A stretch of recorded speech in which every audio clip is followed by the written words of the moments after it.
오늘은 우리가 종교개혁주일인데요. 종교개혁은 또 종교개혁 운동은 독일의 비텐베르크 대학의 교수이면서 34살의 카톨릭 신부인 마르틴 루터가 1517년 10월 31일 날 카톨릭의 가르침, 신앙적인 내용이라든지 특별히 구원론 이런 것들이 잘못되었다. 그래서 나하고 한번 토론을 벌여보자 라고 해가지고 95개조의 토론의 주제를 비텐베르크 성교회의 정문에다가 붙여놓음으로써 시작이 되었습니다. 사진 한번 보세요. 우리가 예전에 성지순례 갔을 때 저 독일의 비텐베르크 성교회를 방문한 적이 있고 또 저 정문도 우리가 방문한 적이 있는데 왜 10월 31일이냐? 그거는 카톨릭 교회가 10월 31일 날을 만성절이라 그래서 아무튼 그동안에 있는 모든 성인들의 축제의 날이에요. 축제로 즐기는 어떤 절기와 같은 거예요. 이 날이 되면 카톨릭의 모든 성도들은 어떻게 합니까? 성인들의 유골이라든지 또는 유품이라든지 지팡이나 안경이라든지 아무튼 그런 것들을 다 이렇게 전시해 놓으면 그 앞에 와가지고 기도를 한다든지 경배를 한다든지 어떤 사람은 만진다든지 아니면 어떤 사람들은 입맞춤을 한다든지 그렇게 하면 내 조상들의 영혼이 연옥에 가 있는데 연옥에 가 있는데 그 영혼이 천국에 갈 수 있다. 그렇게 가르친 거예요. 여러분, 이거 완전히 비성경적인 거잖아요. 그리고 비신앙적인 거잖아요. 그런 것들을 자꾸 가르치고 만들어서 또 널리 전파하고 이러니까 마르틴 루터가 거기에 대해서 맞짱을 뜬 것이 우리 종교개혁이다. 그렇게 이야기할 수 있는데 종교개혁의 선두주자격인 이 마르틴 루터를 한번 제가 보여드리도록 하겠습니다. 이분인데요. 이분은 1883년도에 독일에 있는 아이슬레벤이라고 하는 곳에서 태어났어요. 자기 아버지가 이름이 한스인데 광산업도 하고 그 다음에 시의원도 했기 때문에 매우 유복한 그런 집에서 성장을 했습니다. 1501년도에 이제 대학에 들어가게 되는데 에그프루트라고 하는 대학에 들어가서 거기서 이제 문학을 공부하기 시작합니다. 문학사가 되고 또 문학 석사가 되고 공부를 잘했어요. 그런데 아버지가 생각을 할 때는 아버지는 그래도 사업가 아니에요, 그죠? 그 사업가인 아버지 입장에서 볼 때는 저거 문학해가지고 먹고 살겠나? 그러니까 차라리 법률가가 돼가지고 떵떵거리면서 그렇게 살았으면 좋겠다 싶어서 1505년도에 다시 4년을 마치고 난 다음에 법학과로 진학을 하게 돼요. 그런데 그해 7월에 그의 인생에 있어서 아주 매우 충격적인 전환점이 되어진 어떤 사건을 경험하게 됩니다. 자기 친구와 함께 이제 수업을 다 마치고 집으로 다 돌아가는데 막 비가 갑자기 내리는 거예요. 막 폭풍우가 이렇게. 그 엄청난 비가 내리니까 옆에 있는 큰 나무로 숨었어요. 거기서 피하고 있는데 갑자기 막 벼락이 때리더니 큰 나무 아래 피해 있는 자기 친구를 때린 거예요. 그래가지고 자기 친구는 거기서 즉사하고 자기만 살아남게 된 거예요. 그러니까 여기서 인생의 어떤 회의 같은 게 들고 왜 이런 일들이 내 친구한테 생겼느냐 이런 생각을 하면서 어떤 궁극적인 어떤 질문을 하기 시작합니다. 그래서 내가 법학을 공부하는 것보다는 신학을 공부하는 게 낫겠다. 이런 생각을 가지고 먼저는 어디를 갔냐면 이 성 어거스틴 수도원이라고 하는 거기에 들어가가지고 수도사가 됩니다. 거기에 들어갔더니 수도원이라고 하는 곳은 굉장한 어떤 계율이 있는 곳이잖아요. 아주 엄격한 그런 계율이 있는 곳이에요. 그래서 거기에서는 거기서는 늘 금식하고 그 다음에 노동하고 성경 보고 또 고행을 하고 또 기도하고, 그래서 밥만 먹으면 성경 보고 그 다음에 고행도 하고 금식하고 이런 일상을 계속적으로 보내는 거예요. 그렇게 하다 보면 뭔가 깨달음이 있겠지라고 생각을 했는데, 아무리 그렇게 해도 자기가 고행을 엄청나게 했는데도 죄 용서 받았다는 생각이 안 드는 거예요. 그런 확신이 안 들어요. 그리고 자기 영혼의 평온함 이런 것도 없는 거예요. 늘 불안해요. 이렇게. 그러다가 그러는 사이에 그 어거스틴 수도원의 그 원장의 권면으로 신학대학에 진학을 하게 됩니다. 그래서 이 비텐베르그 신학과에 들어가서 거기서 이제 공부를 하기 시작하고, 그래서 1507년도에 신학을 공부해서 1509년도에 신학 박사 학위를 받게 됩니다. 공부를 엄청나게 했잖아요. 신앙적인 공부를 엄청나게 많이 했잖아요. 그리고 신학적인 공부도 얼마나 많이 했으면 신학 박사가 됐을까요? 그렇게 했는데도 자기 안에 있는 이 궁극적인 질문, 죄 용서, 내가 죄 용서를 받았다는 어떤 확신이 하나도 없는 거예요. 그리고 자기 영혼의 평온함도 없는 거예요. 그래 여러분, 공부를 많이 한다고 해서 구원받는 게 아니에요. 공부를 많이 한다고 그래가지고 죄의 문제가 해결되는 것도 결국 아닌 거예요.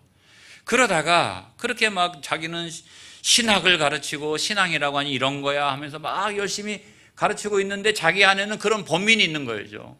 그런 범민이 있는 거예요. 자기 안에 그런 확신이 없습니다.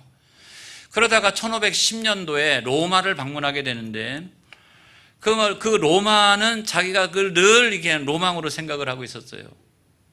왜냐하면 일은 뭐 어거스틴 수도원의 어떤 일 때문에 갔지만 자기는 성지순례라고 생각을 하고 거기를 갑니다. 가톨릭의 모든 성도들은 내 평생에 한번 요한 성당에 가봤으면 참 좋겠다, 소원이었겠다 라고 생각할 만큼 그 요한 성당에는 뭐가 있었냐면, 여러분 예수님께서 빌라도에게 재판을 받으실 때 올라갔던 그 계단, 올라갔던 그 계단을 그대로 그거를 떼어온 거예요. 그대로 떼어온 거예요. 그래가지고 그거를 설치해 놨습니다. 그리고 거기에서 이제 올라갔다 내려왔다 그렇게 하면서 기도하면 하나님께서 들어주신다 라고 하는 전설과 같은 이야기가 이 가톨릭 안에 있었기 때문에, 아무튼 가톨릭 교회의 뭐 성도들은 다 거기 한번 이렇게 평생에 한번 가봤으면 좋겠다 그렇게 생각을 했어요. 다른 사람들은 걸어서 올라가는데 마르틴 루터는 이 문제를 여기 와서 내가 한번 해결해야 되겠다 그런 마음을 가지고 자기는 무릎으로 꿇고 그 계단을 무릎으로 꿇고 올라갑니다. 그러면서 하나님 앞에 기도하는데, 아무튼 궁극적인 그 기도 내용이 있잖아요. 여기다 좀 특별한 기도를 하나 추가해가지고 자기 할아버지가 돌아가셨는데 연옥에 계신 것이 분명해. 근데 신앙생활을 잘 안 한 것 같아. 그래서 내가 여기서 우리 할아버지의 영혼을 위해서 기도하면, 이렇게 고행을 하면서 기도하면 우리 할아버지의 영혼이 연옥에 있다가 천국에 갈 수 있다라고 생각을 하고서 막 그렇게 기도하기를 시작했습니다. 몇 번이고 올라갔다 내려오고 막 피가 날 정도로 그렇게 했어요. 그렇게 했는데도 불구하고 할아버지가 연옥에서 천국에 갔다는 확신이 안 들어. 그리고 또 자기가 죄의 용서를 받았다는 확신도 안 들어요. 그리고 또 자기 마음속에 어떤 영혼의 어떤 평안함 이런 것도 없는 거야. 결국 여전해요. 그래서 그냥 너무너무 실망을 해가지고 다시 독일로 돌아와서 비텐베르크 대학에서 박사학위는 있으니까 그걸 가지고 교수 노릇을 하면서 그냥 지냈던 거예요. 그래서 그 뭐 신학교 교수라고 해가지고 뭐 다 대단한 거 아닌 거예요, 여러분. 근데 그 신학교 교수를 하면서도 자기 스스로는 그런 구원에 대한 명확한 그런 확신이 없는 상태로 학생들을 가르치고 또 신학에 대해서 이야기하고 신앙이란 이런 거야 라고 하면서 그는 가르쳤다는 사실이에요. 이게 늘 번민이 되잖아요. 그러던 어느 날 성경을 쭉 읽다가 시편에 있는 말씀 가운데 늘 반복되는 말씀이 있다는 사실을 발견하게 됩니다. 그건 뭐냐면 주의 의로 나를 구원하소서. 이런 표현들이 상당히 많은 거예요. 그러니까 주의 의로 나를 구원하소서. 내가 이렇게 번민이 많으니까 제발 여기서 나를 좀 구원해 달라고, 여기서 나를 구원해 달라고 그렇게 간절히 기도했는데, 내가 여기서 구원받으려면 주의 의로 내가 구원을 받는데, 그때만 하더라도 주의 의라고 하는 것은 하나님의 의인데, 하나님의 의는 공의의 의라고 생각했던 거예요. 그래서 죄가 많은 사람들은 다 하나님 앞에 심판받을 수밖에 없으니까 그 하나님 앞에 나아가기 전에 내가 이 죄의 문제를 내 스스로가, 인간이 스스로가 해결해야 되는데, 방법이 뭐가 있을까요, 여러분? 방법이 뭐가 있을까요? 그래서 가만히 생각을 해보니까 이런 방법이 있는 거예요. 뭐냐면 내가 지금까지 살아오면서 지었던 죄가 있잖아요. 그래 살아왔던 그 죄가 있는데 이거보다 더 많은 선행을 하면 되겠다라는 생각이 드는 거예요. 더 많은 선행을 해가지고 이거를 좀 가리울 수 있지 않을까, 그렇게 생각을 했던 거죠.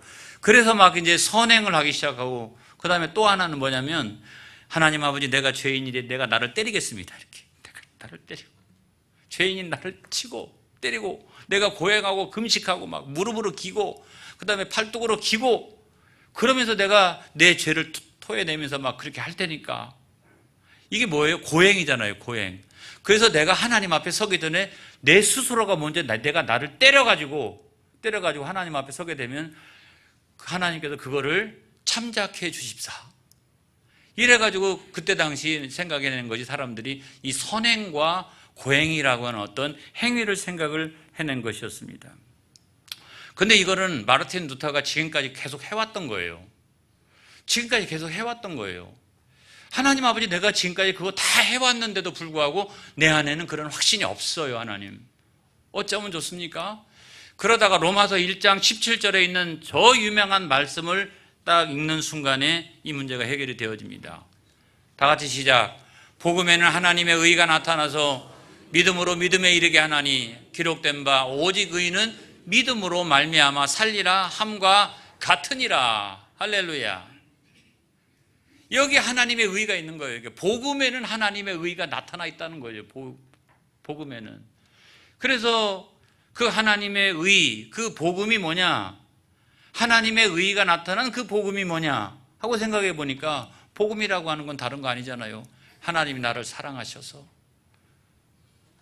내 죄를 대신하여 독생자 그리스도를 십자가 위에 달려 죽게 하셨나니, 내가 그 사실을 믿으면 죄사함 받고 의롭다 칭함을 얻고 하나님의 자녀가 되는 길이 열린다. 할렐루야. 이게 복음의 기쁜 소식 아니겠어요?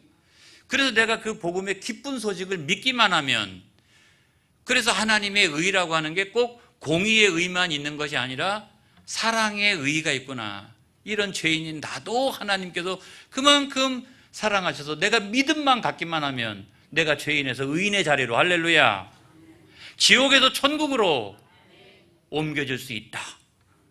이 깨달음을 얻으니까 마음속에 막 자유와 기쁨과 해방과, 면죄부 아니야, 선행 아니야, 공로도 아니야, 그 다음에 무슨 뭐 만성절처럼 무슨 뭐 성인들의 유물이나 그 앞에 가가지고 입맞춤한다고 해가지고 내가 이렇게 천국 가는 게 결코 아니라, 오직 믿음으로 말미암아 살리라.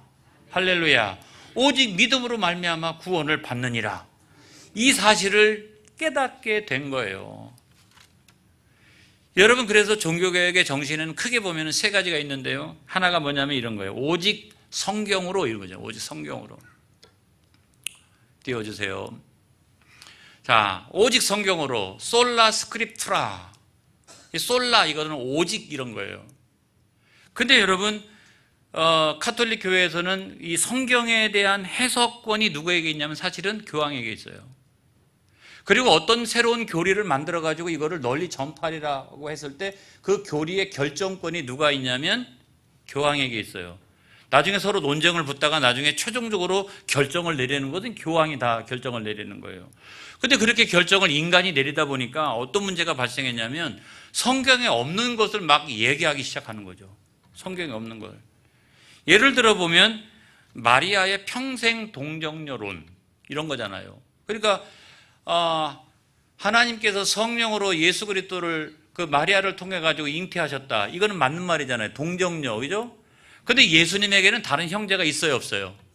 있잖아요. 그럼 다른 모든 형제들도 다 동정녀 탄생이에요? 그건 아니잖아요. 그건 성경에 없는 얘기잖아요. 예수님만, 오직 예수님만 동정녀 마리아를 통해 가지고 탄생하신 것이지 나머지 모든 형제들까지도 다 동정녀 탄생은 아니란 말이죠. 이건 성경에 없어요. 그리고 마리아가 승천했다라고 하는 것도 성경에 없고요. 만성론처럼 우리가 천국 갈 때 성인들의 유물이나 또는 뭐 유골이나 이런 데다가 입맞춤을 한다 그래가지고 지옥 갈 사람이 천국으로 바뀌어지는 이런 것은 성경에 없다 하는 거예요.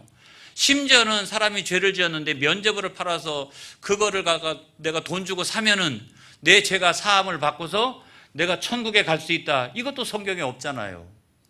성경에 없잖아요. 그래서 여러분 마르틴 루터는 이 모든 신앙적인 문제의 결정권은 교황에게 있는 게 아니라 이 모든 신앙적인 문제의 결정권은 성경에 있느니라. 할렐루야. 그래서 성경을 보고서 성경에 있으면 그것이 맞는 거고 성경에 없으면 그것이 틀리는 것처럼 그래서 교황이라고 해도 소용없고 신학 박사라고 해도 소용이 없다. 만약에 그가 주장하는 것이 성경에 없다면 그건 틀린 거예요. 나는 초등학교조차도 못 나왔는데 나는 배운 바가 하나도 없는데 그래도 내가 하는 말이 성경에 있는 것이면 그거는 맞는 것이요. 할렐루야. 그래서 모든 것의 기준은 성경이라는 거예요. 할렐루야. 이게 얼마나 놀라운 깨달음이에요. 그 다음에 두 번째로는 오직 믿음인 거죠. 솔라 피데. 오직 그 믿음으로 이루어진다는 거예요. 여러분 이 세상에 있는 모든 사람들은 다 동일한 문제를 가지고 있습니다. 그건 뭐냐면 누구나 사람은 다 죄인이라는 거죠. 죄인이라고 하는 거예요. 다 죄인인데 문제는 뭐냐면 그 죄 문제를 해결받아야 천국에 들어가는데 이 죄 문제를 사람들이 해결하기 위해서 돌을 닦기도 하고 철학을, 사상을, 도덕, 윤리, 별걸 하고 그 다음에 다른 이상한 교리를 만들어가지고 그거 다 갖고 그걸 가지고 내 죄 문제를 해결하고 천국 갈 수 있다라고 생각했건만 그것이 아니라고 하는 사실이 다 드러났잖아요. 그렇죠? 여러분, 그래서 그런 것 가지고 우리가 천국에 들어가는 것이 결코 아니라고 하는 사실이에요. 여러분, 왜냐하면 여러분, 우리가 내가 선행을 많이 하면 내가 구행을 이만큼 많이 했으면 하나님이 분명히 내 죄를 없다 하셨을 것 같다. 그건 네 생각이고 그건 당신 생각이고 문제는 뭐냐면 문제는 내가 그렇게 생각하고 내가 그렇게 여기고 나만큼 사상이 뛰어난 사람이 없고 나만큼 철학을 많이 배운 사람이 없고 나는 비교적 다른 사람들에 비해서 윤리와 도덕의 수준이 높아. 그러니까 나는 천국 가고 너는 지옥 갈 거야. 여러분 그것도 당신 생각이라고요. 당신 생각이라고요. 중요한 것은 뭐냐면 우리를 의롭다 하시고 우리의 죄를 용서해 주시고 천국으로 들어가게 하시는 분은 하나님이시라는 거예요. 할렐루야. 그렇기 때문에 하나님의 방법, 그 하나님의 방법이 뭐냐면 복음에 나타난 하나님의 의라. 할렐루야. 복음에 나타난 하나님의 의. 그래서 여러분 그 복음이 말씀하고 있는 그것을 통해서 하나님의 의에 우리가 이룰 수 있는 것이지 복음이 아니고서는 절대로 우리가 하나님의 의에 이룰 수 있는 것이 결코 아니라고 하는 사실이에요. 복음은 예수님인 줄로 믿습니다. 그래서 그 예수를 믿는 예수님이야말로 오직 유일한 구원자가 되신다라고 하는 사실을 내가 믿고 그것이 하나님의 유일한 방법이다. 죄인을 구원하시는 유일한 방법은 오직 예수 그리스도의 십자가 가운데 있는 것이니라. 할렐루야. 이걸 내가 믿음으로 의롭다 칭함을 얻고 하나님의 자녀가 되는 거예요. 다른 방법이 없어요. 조금 똑똑한 분도 있을 수 있고 조금 나은 분이 있을 수 있고 그래도 여러분 다 하나님 눈으로 볼 때는 하나님의 의의 눈으로 볼 때는 다 죄인인 거예요. 다 죄인인 거예요. 믿음이 아니고서는 우리는 안 되는 겁니다. 로마서 1장 16절에 있는 말씀을 보겠습니다. 시작. 내가 복음을 부끄러워하지 아니하노니 이 복음은 모든 믿는 자에게 구원을 주시는 하나님의 능력이 됨이라. 먼저는 유대인에게요 그리고 헬라인에게로다.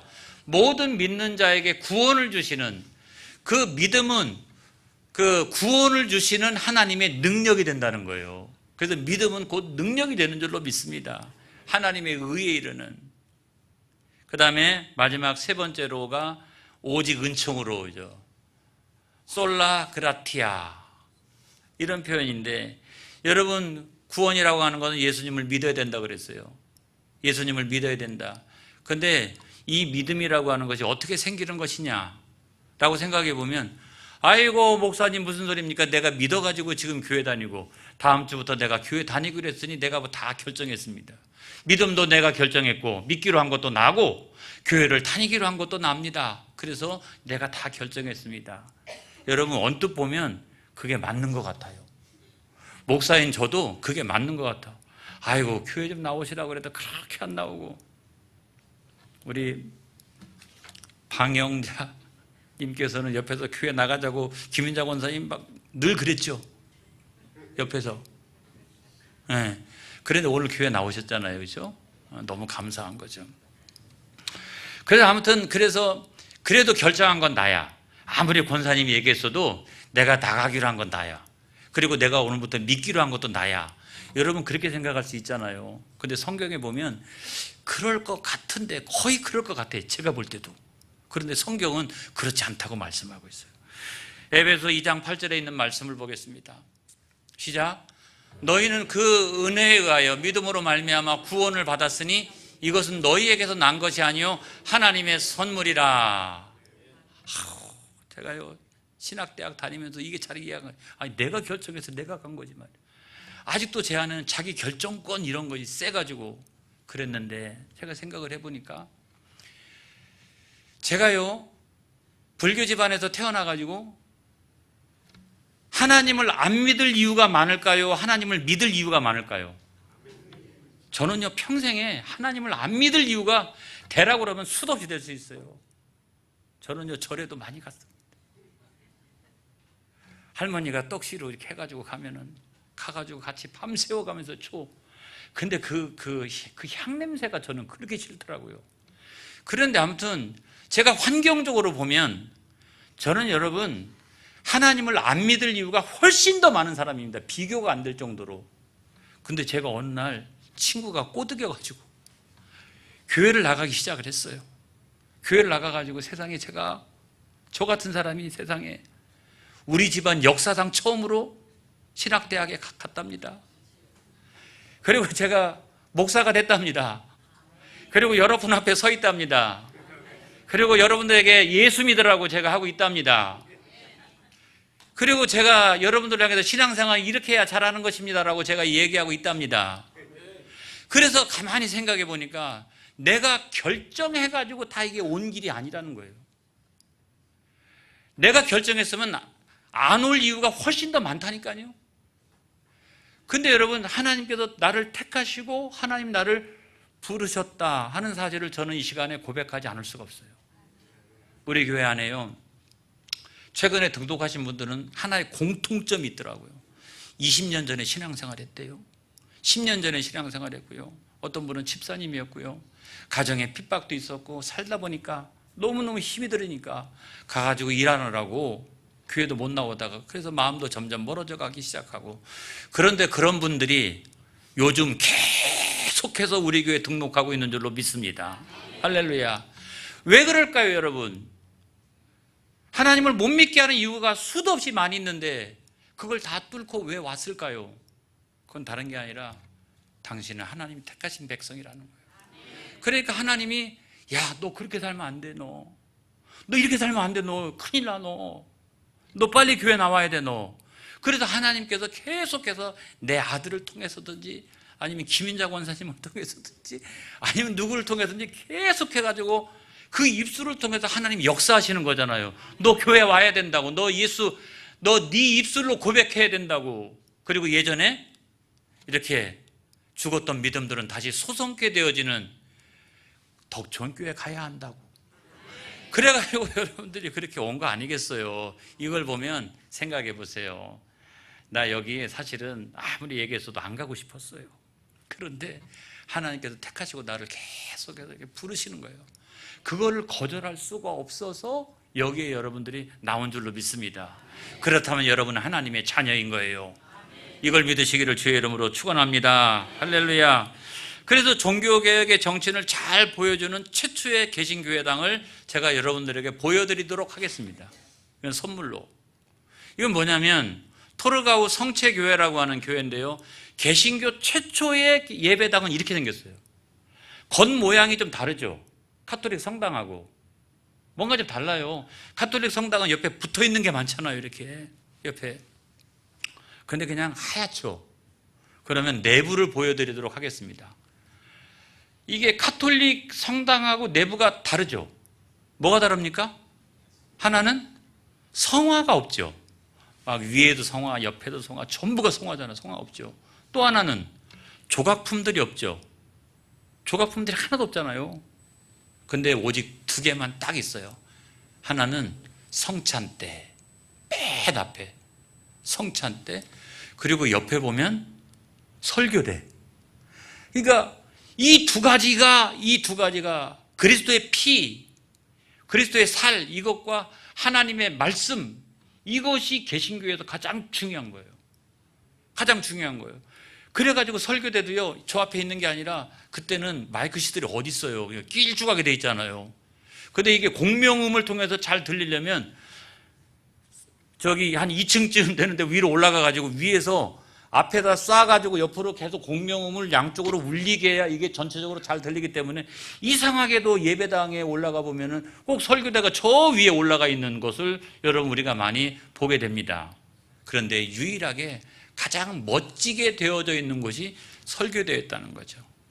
여러분, 개신교에서는 하나님의 말씀인 기록된 성경이 제일 중요한 거예요. 그래서 여러분, 제가 또 그 설교대를 한번 보여드리도록 그렇게 하겠습니다. 설교대 위에서 보면 오른쪽, 설교대 앞에서 보면 왼쪽이에요. 이거 갖고 저한테 시비를 걸면 안 됩니다. 아무튼 그런데 맨 이 오른쪽에는 오직 은총이라 그래서 예수님이 가늠한 여인을 용서해 주는 장면이 나옵니다. 요한복음 8장에 있는 내용인데요. 그건 뭐냐면, 교회는 죄인이 들어와서 용서받는 곳이다. 교회는 죄인이 예수 그리스도 안에서 용서받는 곳이다. 어떤 죄인이라 할지라도, 살인자, 간음, 어떤 죄인이라도 아무튼 예수 그리스도 안에서 그가 회개하고 돌아오면 다 누구든지 용서받는 것이다. 그게 교회다. 여러분, 저도 마찬가지예요. 저도 마찬가지예요. 어떤 죄인이라 할지라도 회개하고 들어오면 다 오케이. 할렐루야. 그 다음에 두 번째, 한 가운데는 설교대 중앙에는 오직 성경이에요. 예수님이 12살에 성전에 들어가 율법학자, 오늘날로 치면 신학교 교수들이잖아요. 학자들을 가르치는 장면, 누가복음 2장에 나와 있는 그 장면입니다.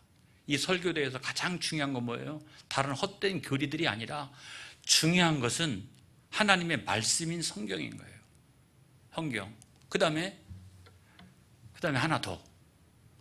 이 설교대 왼쪽이잖아요. 여기는 오직 믿음을 이야기하는데 예수님이 성전을 정하신 장면이에요. 이게 왜 근데 성전 정화 장면이 이 왼쪽에 있을까? 교회당은, 우리 교회는 안 그렇습니다만 보통 저 뒤에 중위층이 있죠. 그렇잖아요. 보통 교회당이 저쪽 뒤에 중위층 있잖아요. 근데 최초의 개신교회당에서도 저 중위층에 앉는 사람들은 누구냐면 그 지역의 영주, 귀족, 엄청난 부자, 이런 사람들은 그 위에 앉고 그냥 일반 평민들은 밑에 쫙 앉았어요. 아직도 이게 조금 개화가 좀 덜 돼가지고. 그래서 그 위에 딱 앉았는데, 거기서 딱 보면 설교대를 딱 볼 때마다 설교대에 뭐가 보여요? 성전 정화하는 그 장면이 보이는 거예요. 그러니까 아무리 부자라도 교회 와서 큰 소리 치지 마라. 아무리 세상의 권세가 대통령이 아니라 국회의원이나 장관이라 할지라도 교회 앞에서 큰 소리 치지 마라. 그래서 다 그걸 보면서 겸손해질 수 있도록 그렇게 그 자리다가 거기다 그거를 딱 이렇게 만들어 놓은 거예요. 여러분, 그것이 바로 개신교회의 전통이라는 거죠. 오늘도 여전히 우리가 종교개혁을 계속적으로 이루어져 가야 합니다. 그런데도 여기에서 가장 중요한 것이 있나니 세 가지가, 우리는 오직 성경으로, 오직 믿음으로, 오직 은총으로 끊임없이 갱신해 나가는 우리 교회가 되어지기를 주의 이름으로 축복합니다. 축복합니다. 기도하겠습니다.